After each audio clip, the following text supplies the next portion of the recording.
Association, James Situma, on matters that are associated with player development and also the welfare of players here in Kenya. But right about now, it is the time we go ahead and discuss the most beautiful thing in football, whether you're winning or losing. But before that, you can send an SMS to 22162, starting with the word touchline, and tell us what you think here today. So I'm lucky enough to welcome one of my friends, Chrispin, Magak'S sports journalist, here to talk about the Kenya Premier League and also some of the matches that are happening this afternoon. We gotta talk about the GoTV Shield where you were yesterday. How was FC Leopards? It was a different game. Going by what I've been seeing, how I've been seeing FC Leopards playing. Yesterday was a bit a notch higher, and I think they deserved the win. Because this is what Robert Matano was going for. He had already said the league is done. We are not going to go for the league. If the second place is following Gor Mahia by 15 points, number 10 will be following Gor Mahia some good 20 to 30 points. But they went for it and they killed. What about Kariobangi Sharks? Did they fight for it, or it was just that they go to the big stage and they failed? Because I was looking at the GoTV Shield hashtag and people like Warothe Kiru were saying Kariobangi Sharks go to the big stage and then they froze. I think they were affected by the premature kind of talk, because on paper, many people thought that Kariobangi Sharks could perform better, owing to the fact that they are used to the pitch, Kasarani, and they've also been doing well. They've also been performing, and then comparing their league performance and even on the table standings against AFC Leopards, you could tell, somebody who is out of Kenya could tell that, okay, Kariobangi Sharks could probably win. But I think when they went to the stage, things changed.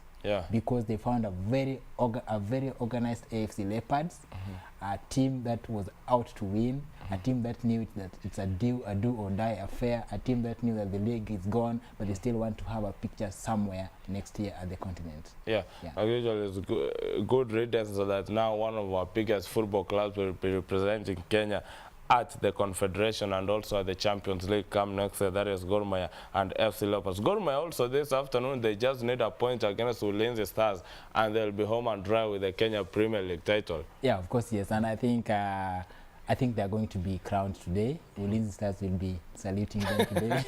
Just 1 point, you see. Yes. I think Gor Mahia deserved the 16th title.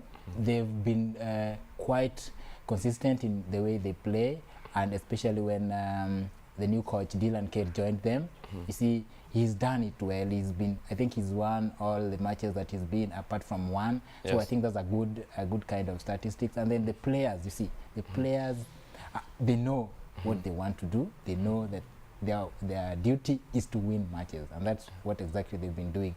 For Ulinzi Stars, I think I can say that they are not badly off, but I think something has to be done, because there are a number of players that have been missing, conspicuously missing from the squad. But I think if Ulinzi is not really careful, then maybe they might lose the track. Do you think Ulinzi Stars need to work on their consistency with the player development and also players playing in the league? Because you realize we've got Waruru, Stephen Waruru. He goes for military assignments. He comes back after 2 seasons. He's banging in goals. He's actually the top scorer. That's someone they should have kept in the team for a very long haul, and Ulinzi could be somewhere better from where they are at the moment. Yeah, that's very true. And I think, apart from being consistent, I also think that the players themselves, I think the coach should be also consistent with the players themselves. Like say, using the example of Waruru, after returning from military services, and you see what he's been doing. Right now, he's scored 11 goals. You can still see that sometimes he's being either benched or just missing from the squad, despite the fact that he is fit and ready to play. And a number of people have raised concern that maybe something is not right within the team, because you find that somebody who is fit, a top scorer, someone who you are very sure that they'll score at a given time, is not appearing in the squad. Like their match against AFC Leopards last time. You saw he was not there, and people questioned why. You see, so I think maybe there's something that is cooking, that is happening, that we don't know as media or even the fans, which if they work on well, plus the consistency in the manner of if you are a player, you're given that time, maybe a season or 2 or even 3 seasons, consecutive seasons that you will be featuring in the league. I think Ulinzi can go far because they are fit. Yeah. And then again, one of the things that is happening after today's match, they will be having 4 matches to go. And now another debate that has been there that is now coming up will be the relegation debate, who is going down, who is coming up. How do you think it's going to affect the teams? Because now we've got the Kenya Premier League who are saying for us it is 2 down, 2 up. We've got the federation that is saying it is 2 down, 3 up, because now for the federation, they want a playoff between number 16 in the Kenya Premier League and number 3 in the NSL. How is this going to affect some of the teams, mostly the teams that are who can finish at number 16 and those who can finish at number 3? Of course, you see the wrangle between KPL and FKF is something that now is becoming a routine to the football fraternity, because you find them at the beginning of the season. You must hear of such wrangles, KPL taking strong stand and FKF also taking strong stand. That is what we even saw recently with the court order that barred, temporarily barred Nakumat and Zoo from participating in the league. This promotion relegation talk, I think, will affect teams like, let me say the last 3 teams. That is maybe Thika, Western Steamer and Moroni, because they will be like, they'll not know whether if you are number 15, you don't know whether you will be relegated or remain. Same as if you are number 3, you don't know whether you'll be promoted or not. So I think this is a thing that will only create a bit of anxiety to the teams, you see, and will affect them psychologically.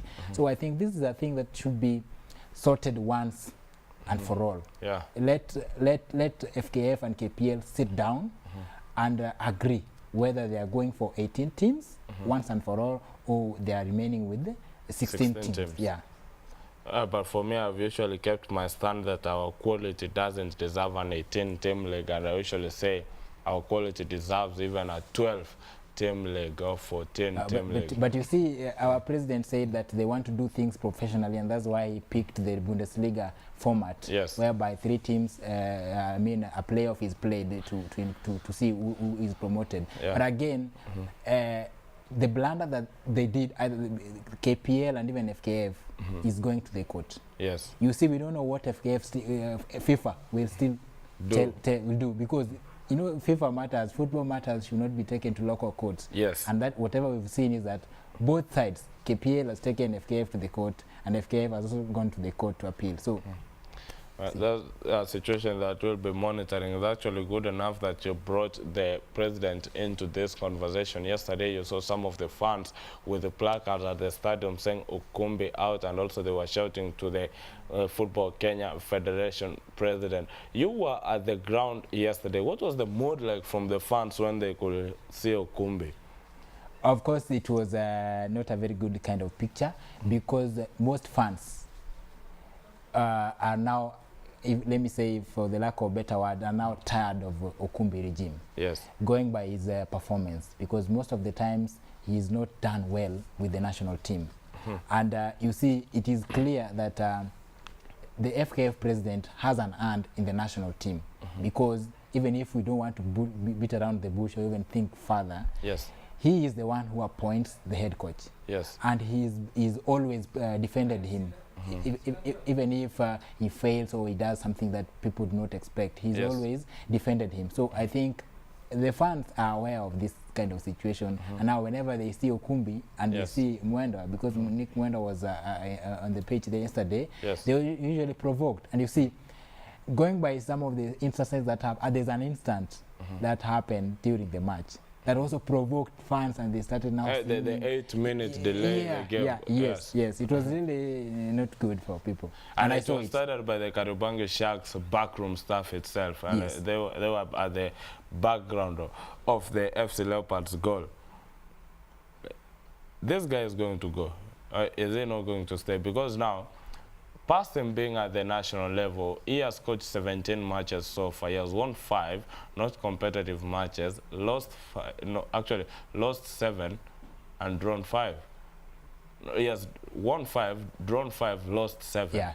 29% winning rate. That's not a winning rate a Kenyan fan wants to see for his national football team, considering also we dropped 14 Yes, that's what. In fact, FIFA that's rankings. what I wanted to say, because you see, all along they've been saying that we are using these friendly matches, which are not considered high profile by fans, but for them they usually say that we are doing this because we want to improve our FIFA rankings, and at some point it worked for them.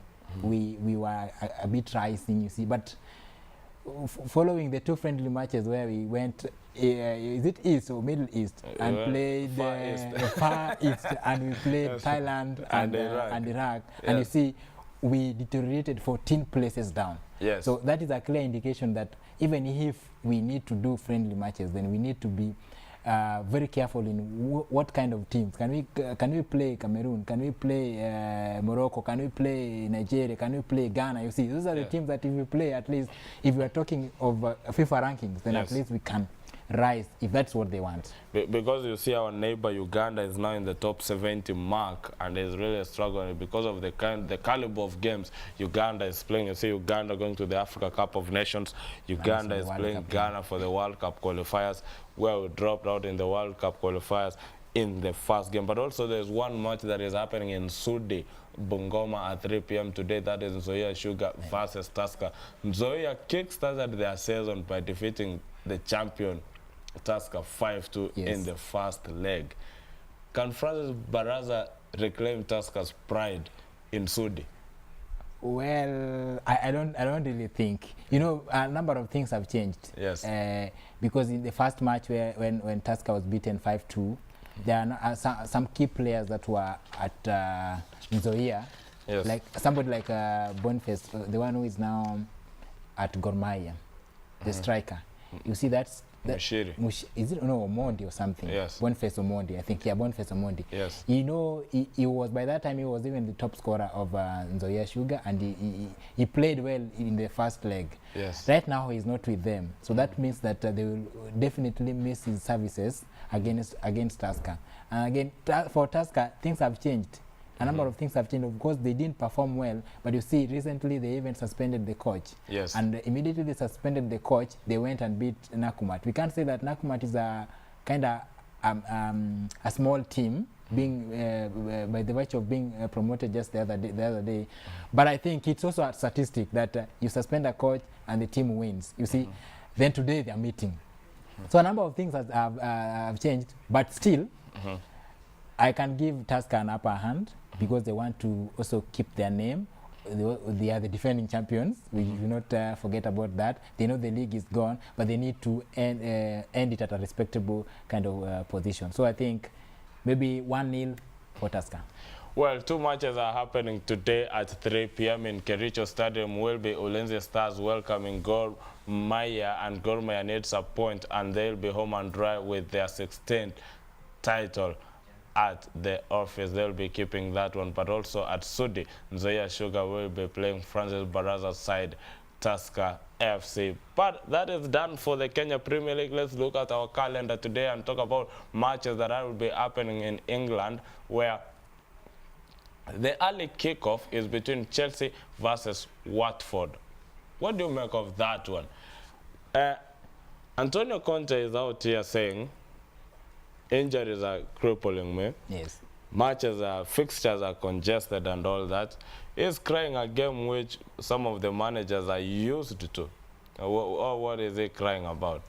Well, I think for Chelsea, the Conte is getting used to reality now. Yes. Yeah, because despite the fact that they won the league last season, things have not worked for them well this season. And even the way, considering the way they even picked up from the season, it has not been so good. And if you ask any EPL fan, they will tell you that even the Chelsea fans have themselves, it's like they're not really, as early as this, they're not chasing on the title defense. It's because things are not really working on. And then if you look at the game between now against them, between them and Watford, it is coming at a tricky time when Chelsea just drew 3-3 in the Champions League. And that was not really a good kind of show for a team like Chelsea. Yes. That means that there are weakness in them. And then also look at the time span between when they played and when they're going to play today. Any coach, any manager who feels that maybe they'll be beaten will take that as an excuse and say, you know what, fatigue was with us. Yeah. But also look at Watford on its performance. Watford is not a small team as we can speak right now. Even in the you look at the standings, you will see Watford is doing much better and has been winning games. Fourth position now. Yeah, in fact, they're even on top of Chelsea. Yes. You see, so that really tells you that today's game will not be a walk in the park for Chelsea, and I think they might lose it. Considering now Watford are in the shoes of Chelsea last season, where you're only playing one game in a week, the only thing if you're playing in the international level. And also, the English clubs, when they played in the UEFA Champions League this week, everybody came out and was saying, now we are seeing them, the English clubs are coming back. The last time we saw an English club left the Champions League was Chelsea back in 2012. Do you give them a chance? Are you giving England a chance in the Champions League? It's a bit early, but I think I can give them a chance, because look at how all of them, the five, have been performing. 3 games, and they've been doing kind of good. Of course, Liverpool did not start well. Yes. But the 7-0 win, that was massive. Yeah. That was a distraction. It might kickstart their season. It might kickstart their season. Yes. And now you see they're even on top of the table. Yes. With the 2 draws and 1 win. They're already on top of their group table. Yes. So that tells you that England clubs are now fighting. Maybe they are now coming to their senses. They're now realizing that Champions League is also as important as the PL or any other. Yes. Or any other trophy. So I think they're working, and they're on the best track. You see, they're on the right way. Yeah. Yeah. One team that is actually usually goes to the Champions League, they usually don't perform. Tottenham, with Mauricio Pochettino, they managed a draw against Real Madrid. Of all the teams, Tottenham getting a draw against Real Madrid is a big talking point. Has Pochettino oiled that machine now to go on for it? Because when Leicester lifted the EPL trophy, people were like, this should have been a Tottenham trophy. Now they're in the Champions League. The EPL is running 9 matches so far. What do you make of Mauricio Pochettino and his Tottenham side? I think Pochettino is a developer of talents, because even if you look at how he recruits players, he doesn't release many of them and brings in many. Yes. He's somebody who is consistent. He can maybe bring 1 and release 1, or even don't release at all and don't sign at all, or even sign 1. So that tells you that he's someone who believes in the players that he has at a given time, and make sure that he gives all of them time and improves them, develops them, their skills and abilities in one way or the other. Yeah. So I think right now Tottenham is ripe because the players understand themselves and they respect the coach, and the coach also does his work. So I think as at now Tottenham is doing well, and will still do well. And also we've got managers scratching each other backs. As Jose Mourinho got under the skin of Antonio Conte because they are meeting after 2 match days from today. And when Jose Mourinho said, I usually get injuries, but I don't cry like other managers, people thought he was talking about Antonio Conte. And Conte came out and said, let him worry about his own team. Before they meet, do you think the mind games have started now and Mourinho is on top of the mind games? The mind game has started, and Mourinho is always on top. Yes. You see, he's a guy who is psychologically strong. He's stable. Yes. Whether you beat him or not, he has a way of, he has a cunning way of talking after the matches or even before the matches. He knows how to attack you in a way that if you're not strong psychologically, then it can affect you. But once a coach or a manager has been affected psychologically, this thing goes to the players. Yes. Because he will not give his best during training, and he will not give the best of advices because of the anger or something. So Mourinho knows this, and that's why he usually attacks them in a way that is comical but affects them. Finally, Everton suffered a very shocking defeat to Lyon in the Europa League. Arsenal won their match in the Europa League. They are leading the table. Is Wenger working his magic with the Europa League now? Wenger, Wenger is a one funny guy. Yeah. Who, just like Mourinho, he knows what he does and he knows what to do at a given time to impress the fans and the fraternity as a whole. At the Europa League, I can say he's doing well. And maybe he has the mentality of getting to Champions League through back door, just like the way Manu did. Yes. Which is a good thing. Yes. Going by his performance. Yes. But in the league, I tend to find Arsenal's performance in the league a bit tricky, a bit different. Yes. Because maybe he's not taking league matches serious sometimes.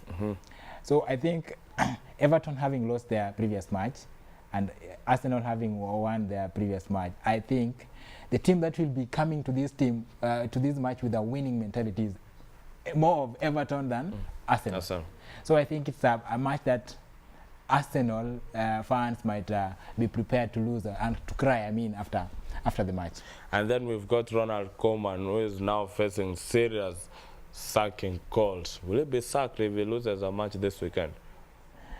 Because now everybody is saying, this guy spent a lot of money. The Bayern Munich's budget money is the same as Everton right now.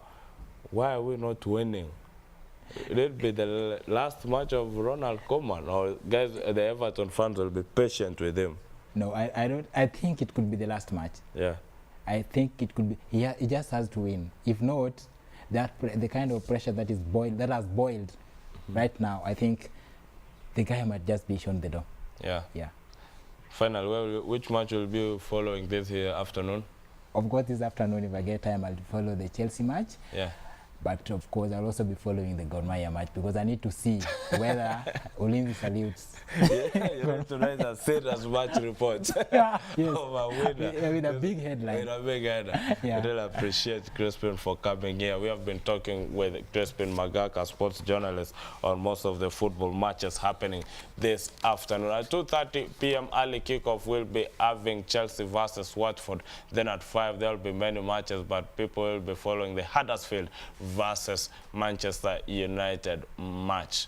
What can I say? It has been a very good show here. Maxwell Wasike was not with us today. He traveled back home, but he'll be back on Monday for Spotlight on Sports, and most of the analysis of the match, the weekend, match day 10 of the EPL will be in that show, and also the Champions League that will be coming midweek. But for today, it is congratulations to FC Leopards for lifting their 10th Go TV Shield title. For Gor Mahia, we'll be expecting Ulinzi Stars to salute at the end of the match in Kericho. And from the touchline crew and from everybody who has made this show successful here today, good afternoon.